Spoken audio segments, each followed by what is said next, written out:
Je m'arrête un instant pour te parler de ma vie, juste comme ça, tranquillement, dans un bar rue Saint-Denis.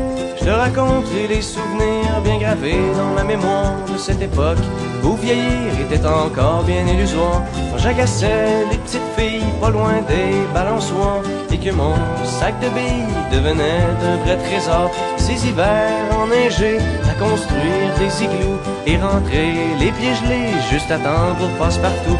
Mais au bout du chemin, dis-moi ce qui va rester de la petite école et de la cour de récré. Quand les avions en papier ne partent plus au vent, on se dit que le bon temps passe finalement comme une étoile filante.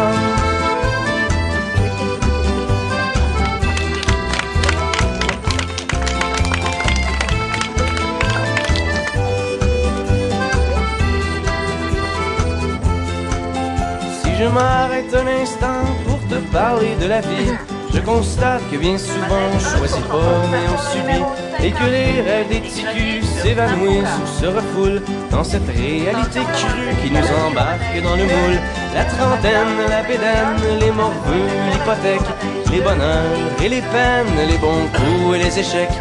Travailler, faire de son mieux, n'arracher, s'en sortir et espérer être heureux un peu avant de mourir. Mais au bout du chemin, dis-moi ce qui va rester de notre petit passage dans ce monde effréné. Après avoir existé pour gagner du temps, on se dira que l'on était finalement des étoiles filantes.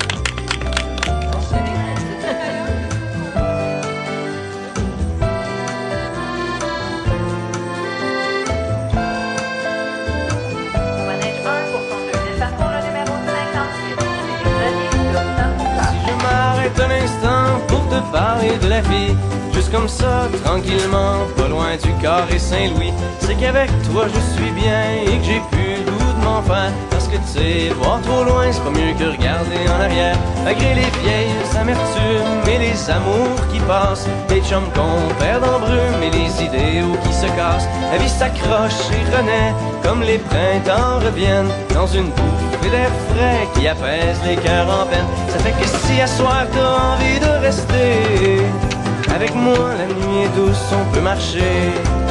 Et même si on sait bien que tout dure rien qu'un temps, j'aimerais ça que tu sois pour un moment mon étoile filante.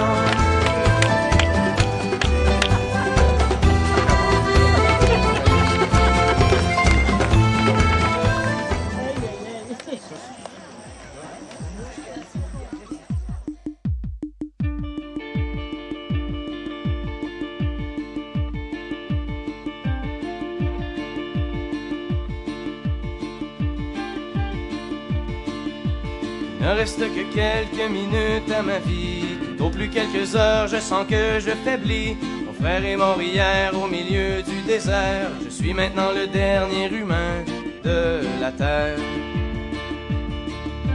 On m'a décrit jadis quand j'étais un enfant, ce qu'avait l'air le monde il y a très très longtemps, quand vivaient les parents de mon arrière-grand-père, et qu'il tombait encore de la neige en hiver. En ces temps on vivait au rythme des saisons, et la fin des étés apportait la moisson. Une eau pure et limpide coulait dans les ruisseaux, où venaient s'abreuver chevreuils, orignaux.